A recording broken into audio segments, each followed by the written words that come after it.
Oh, I'm definitely hearing that song. Standing by my window. Yeah. Hanggang dun lang. So, kung sino man 'tong energy na 'to na mukhang may tambay pogi sa bintana nila. Okay, babae, lalaki, LGBT, wala tayong gender, pero mukhang merong nagmumuni-muni.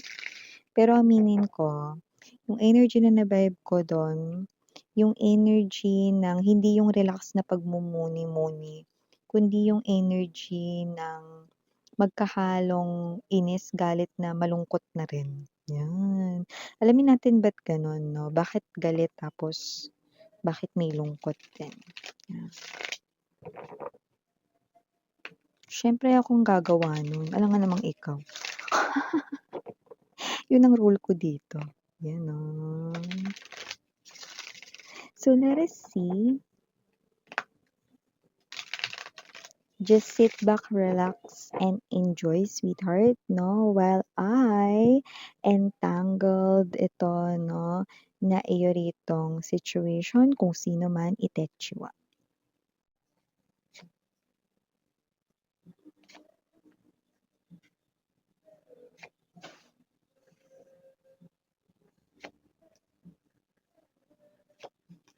Mhm.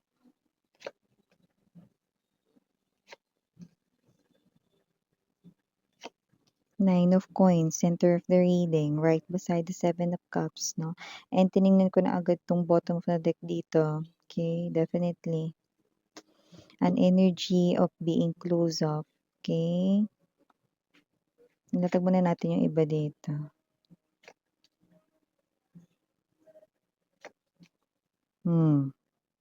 Siguro kasama 'to sa samahang bigo. Isa rin ito siguro sa mga nagwalwal kagabi hanggang madaling araw 'no, or baka isa rin siya sa mga maaga pa lang kahapon 'no, nagiinom na 'no, 'yan 'no. I'm seeing that this person here talaga na pinagdiskitahan niya rito yung alak, okay, especially kahapon, okay, at mukhang ginamit niya pa yung araw ng Pasko or salubong rito sa Kapaskuhan 'no, para excuse, para malimutan kanya. Yun na nga, 'di ba? Iba pa sa bottom of the deck, Four of Swords and the Nine of Wands. Napakaraming gustong sabihin ng taong ito sa'yo, pero tingnan mo naman 'yan, nananatiling tahimik siya rito. Napakaraming bagay na gusto niyang itanong sa'yo, okay, lalo na may kinalaman sa future para sa inyong dalawa. Malabo 'no, sa sabaw ng pusit. Ang mga future 'no, or ang future 'no, kaya may mga tanong siya na gusto niyang itanong sana mismo. Gumugulo sa isipan niya pero hindi niya magawang magtanong. King of Swords energy ay ang energy ng pagmamatigas. Kaya nakikita ko na mahal ka ng taong ito pero tinatago niya ang kanyang totoong feelings sa'yo. Meron naman siyang means of communication, may cellphone naman ito, puwede naman siyang mag-load, actually palagi siyang may load. Puwede ring may wifi siya or palagi siyang naka-wifi or mobile data. Pero with the Nine of Coins energy, sinasarili niya lamang ito. Sinasarili niya yung feelings niya sa'yo. Sinasarili niya na lang lahat ng mga tanong niya sa'yo kahit na gusto niyang magtanong, patungkol sa inyong future or sa inyong hinaharap 'no, sa inyong koneksyon. At kung sino man ito nagmamatigas, King of Swords energy, So, nakikita natin dito that this person here is trying to keep all of these things inside himself or herself. Pero, palagi niya namang iniisip ito at kagaya na nga ng binanggit ko sa inyo, no, isa siya rito sa mga nakikita kong nagwalwal kahapon pa lamang no or sa salubong kagabi hanggang madaling araw. So, nakita natin dito that this person right in here, sige, tiis pa more. Three of Swords and the Strength card energy 'no, at nakikita natin dito na ginagamit niyang excuse, yung alak or pag-inom dito ng liquor 'no, ano man 'yan 'no, Red Horse man 'yan, soju, Emperador or ano man 'yan, okay, gin bilog, okay, lahat na. This person here is someone who's definitely Okay, trying to keep it cool, pero ano na, ayan 'no, bago natin i-dive more ang reading ninyo, batiin muna natin everybody. Merry Christmas everyone! Hi and hello new subscribers, my name is Yan. Returning Eastern buyers, thank you po sa inyong walang sawang love and support for me. At kung hindi pa alam, meron pa po tayong other channel, link down below sa ating description box. And yun nga, nawala tayo dito yung gender, so babae, lalaki, LGBT, lahat tayo, yeah. Ay, 'pag gano'n. Yeah, hey, shout out, ah, 여보 사랑해. 저는 여기 있어. 영원히. 음. Okay, so yan mga babes 'no, kasi naman 'tong energy na ito, nakikita natin wala tayong gender ha, babae, lalaki, LGBT, lahat ay welcome. So just take only what resonates. So nakikita natin na kung sino man 'tong energy na ito ano, this person right in here is someone who's realizing talaga, okay, a lot of things, especially awakening moments. May mga aha moments siya rito na parang hindi niya rito na-realize during those times na magkasama kayo. So, kung sino man 'tong energy na 'to, maraming gumugulo sa isip niya, especially at nighttime before he or she goes to sleep. But this person here is remaining silent. Yan. So, with the High Priestess energy, I do see that this person right in here is someone, no, na nakikita natin dito, no, na tahimik lang siya, pero tinatago niya lang ito. Kinikimkim niya lang ito sa kanyang self. With the Four of Cups right in here, I do see that this person here ay talagang wala siyang planong sabihin ito sa mga tao sa paligid niya, kahit sa best friend pa niya, close friend pa niya, at lalong-lalo na sa'yo. But this person here, nag-uumapaw pa rin ang kanyang feelings for you. Ace of Cups energy.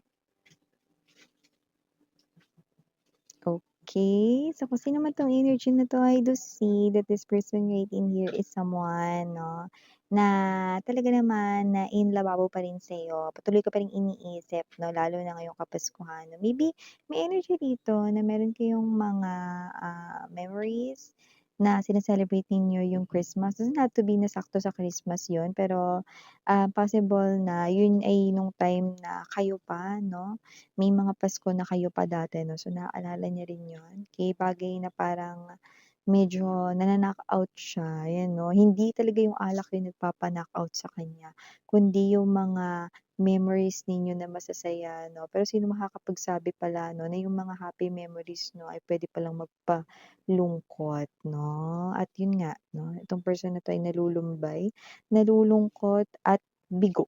Ayun 'no, tinatago niya dito 'no, sa katauhan ng alak ang pagkabigo niya sa pag-ibig sa'yo. 'Yan 'no, tinatago sa katauhan ng alak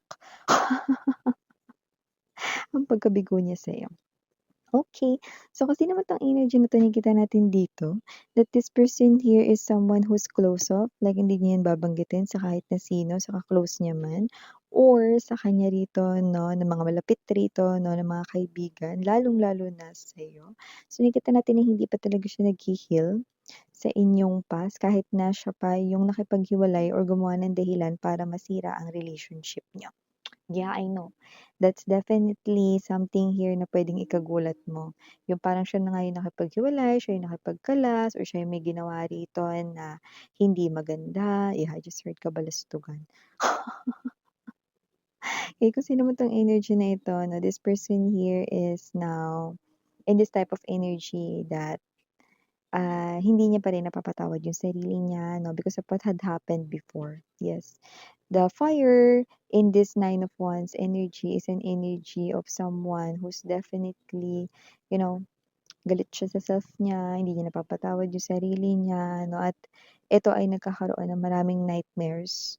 Kaya parang ayaw niya na rin talaga mag-fall asleep or makatulog kasi alam mo yung panaginip niya hindi lagi magaganda. Gano'n ko 'to nakikita. Tsaka nakikita ko siya madalas umiinom ng tubig 'no, especially 'pag nagigising siya 'no, dahil nanaginip siya or whatsoever 'yan. Dagdag rin kasi rito kasi stress siya, kaya may energy na hindi talaga magaganda yung mga dreams niya kapagka nakakatulog siya, mm. And also, whoever this energy is 'no, na-miss niya talaga yung opportunity with you 'no. Kasi nakita natin dito that this person here is someone 'no, na parang, nilalaro-laro niya lang yung inyong connection dati. Hindi niya rin kasi akalain na seseryosohin niya rin kasi yung inyo ritong connection pala, pero wala na kayo nung na-realize niyang gusto niya ng seryosohin itong inyong connection. Ta's nakita ko rito that this person here is someone who's, parang lagi siyang mag-isa ngayon 'no.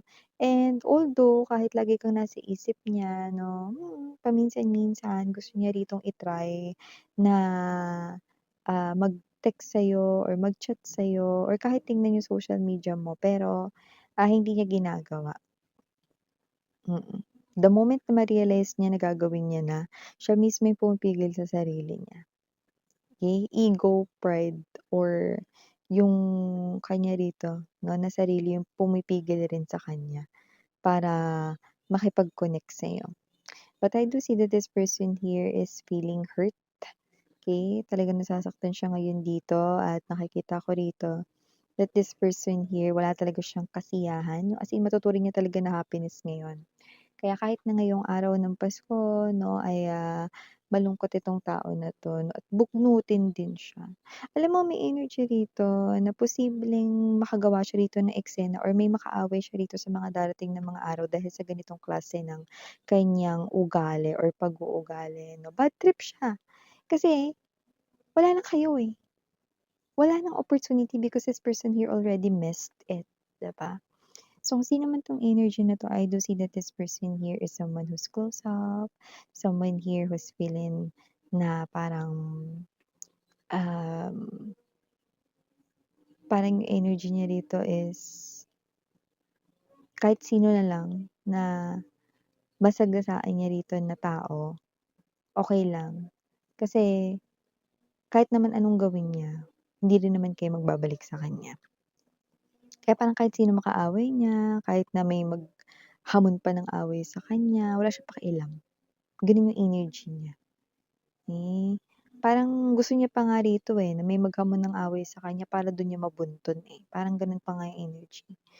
Away man ito or naghahamon rito ng talsikan ng laway, diskusyon or debate, okey? I do see that this person here is someone na nakikita natin dito 'no, na alam mo yun, siya yung klase ng energy na, um, hindi niya alam, mm. Kasi 'pag tina-try niya na parang kumalma, ayaw niya kasi magmukhang weak, gano'n ko siya nakikita, Pero sa nakikita ko rito, super bugbog naman yung heart niya. May nakatarak dito na sword sa kanyang heart, oh. Talagang nasasaktan siya, pero tinatago niya, strength card energy. Kaya nga kayanin niya. Kasi ayaw niya naman sabihin sa inyo, 'yan, oh. Alam mo hindi nga niya rito binibisita yung profile mo or ang social media mo, pero alam niya na mahilig ka sa tarot or energy readings. Nakita ko rito na meron siyang history ng pag-browse sa YT ng mga readings and more likely it's the opposite. Hindi yung sign niya yung tinitingnan niya kundi yung iyong sign, zodiac sign mo. Yeah, you heard it right. So for the initials right in here, yes, we do have. Unang-una na dyan, letter R. And for the R na I'm picking up na possible na yun ang first letter ng kanyang name or surname, just like only what resonates. So moving forward with the other letters, we have C, P. Okay, CPC. Look at that. This person here is definitely using his or her phone para makabalita sa'yo and it looks like meron siyang history ng YT energy tarot readings. Okay, for the rest of the letters, we have S, M, O, A, T, P, And last but not the least, we've got G. So yeah, ito yung mga messages right here for you guys. Again, I'm Yuriana on me. Sarang 11 Light. Annyeong.